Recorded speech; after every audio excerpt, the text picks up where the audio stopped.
puntahan lang natin ito dahil ayan nga sabi 'di ba, kakasuhan na po. Oh, eto. Dahil kaka-file lang po namin ng complaint affidavit for perjury. Yung isang complaint affidavit was filed by me. Sandali, ano ba, under oath ba itong mga ano, etong 18 marites? Parang hindi naman ano? And the other one was filed by Father Flavio Villanueva. We were assisted by our counsel, Attorney Dino De Leon. Galing din ho kami sa NBI. Nag-file kami ng separate complaint affidavits for libel and cyber libel against the 18 alleged ex-Marine. Hindi naman lahat Marines yan eh. 'Di ba yung iba nga may mga kaso daw ho, mga kababayan.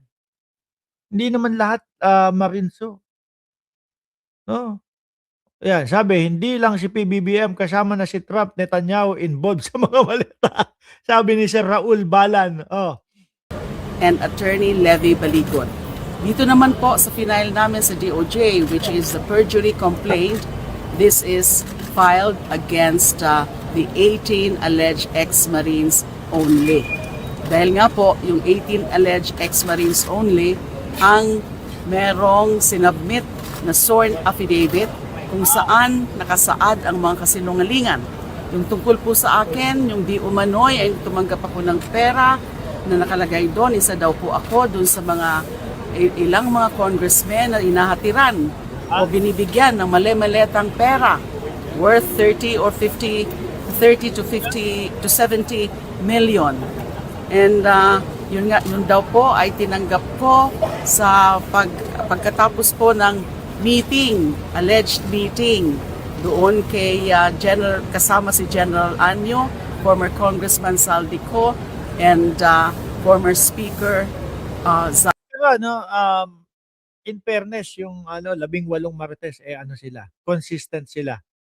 Ano, consistent sila doon sa yung ebidensya nila, kwento. Consistent sila doon sa mga ebidensya nila, ilalapag yung mga maleta sa harap, tapos magpipicture, sasabihin, ayan po yung mga maleta na dinideliver namin. Wala man lang akong makita na maleta, tapos natanggap ni Martin Romualdez, o kahit na maleta tinatanggap miski yung mga kasambahay na lang o kung sino eh. Wala. Panay maleta sa harap ng helicopter. Ayan, kay ano yan, kay Romualdez yan. Eto, maleta na nasa harap ng ano, bahay. Kay ano yan, Bongbong Marcos. Puro ganun. Di ba? Oh. Tapos, Amy Marcos ha. Amy Marcos. Senador ho natin mga kababayan. Nakita yung picture ni Pangulong Bongbong Marcos yung panahon ng kampanya. May picture, no? Parang yung tipo bang, ganito yun eh. Nasaan ba yun? Sandali lang ha. Gusto ko maipakita sa inyo eh, para 100% na meron tayo. Litrato, sandali. Kanina, na ano natin yun eh. Ano natin, na-topic natin. Ano? May litrato yun eh. Asan ba yung si ano na yun? Baligod eh. Hindi, ito yung kay ano eh.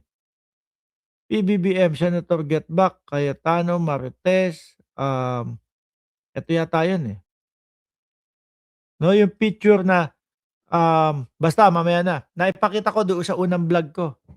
Yung tipo bang, eto, dadaan si ano PBBM ha. Pagdaan, picture mo ko, pitikin mo agad yung ano ng camera. Ganon lang ho. Ang putik na yan. Tapos, yung mga senador natin, kagaya nila Amy Marcos, ebidensya na daw po iyon. Martin Romualdez. Kasi nungalingan ho yan na meron akong tinatanggap. Anumang amount niyan, whether it's 30 to 70 million, and then kinorek po yan, yung parang may clarify si Attorney Levy Baligod sa series of interviews na tumanggap daw ako, nagkamali daw sila, na parang oversight. Pwede ba yun? Dinidiin mo na tapos magkamali. Nangyari sa mga sinasabi ninyo, nangyari sa buhay ninyo, tapos magkakamali kayo sa napaka-importanting lugar. Sinama ako doon sa grupo ng mga congressmen na tumanggap ng mali-maletang pera. Tumanggap daw po ako ng paper bag na may pera. Isang kasinungalingan na naman. Lahat po yun kasinungalingan sa di umano'y Pagtatanggap ko ng Sabi ni Hipolito Obispo, wala ka ng lusot, saba. Nakalusot na nga, nakalabas na nga eh. Yung tatay mo nga, nandoon pa din sa loob eh. Di ba? Ayan o, nasa labas na. Ano ang pakiramdam mga DDS? No? Na si Congresswoman Leila de Lima nasa labas na. Pero ang tatay ninyo nandoon sa loob. Sino ang totoong walang lusot? Si de Lima na nakalusot na o ang tatay niyong karton na nasa loob pa din? Di, di ba?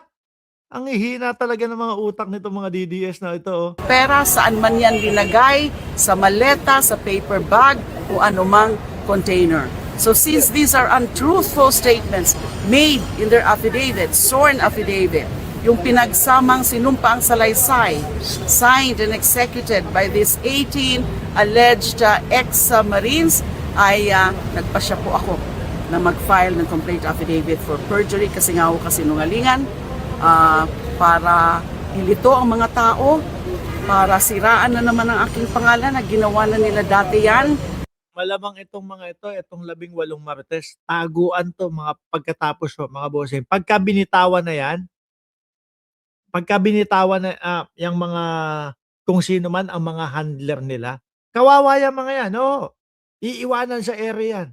Kasi yan naman po, mga bossing, at itong nakikita natin, gusto lang naman nilang ma-discredit po ang Kongreso eh. No? Yung Kongreso, na nagsusulong para ma-impeach si Sara Duterte. Ang dami pong ebidensya. Nakikita po natin yung mga ebidensya. Naririnig po natin yung mga ebidensya. Ultimo po tayo, saksi kung paano po nagbabanta sa buhay ng Pangulo, asawa ng Pangulo at pinsan ng Pangulo, ang ating Vice Presidente. Di po ba? Ngayon, para ma-discredit at para sabihin ng ibang mga Pilipino na, kaya lang naman nila pinupush yung impeachment kasi mga nakatanggap ng maleta. Tingnan nyo yung mga sinasabi nila, Terry Redon,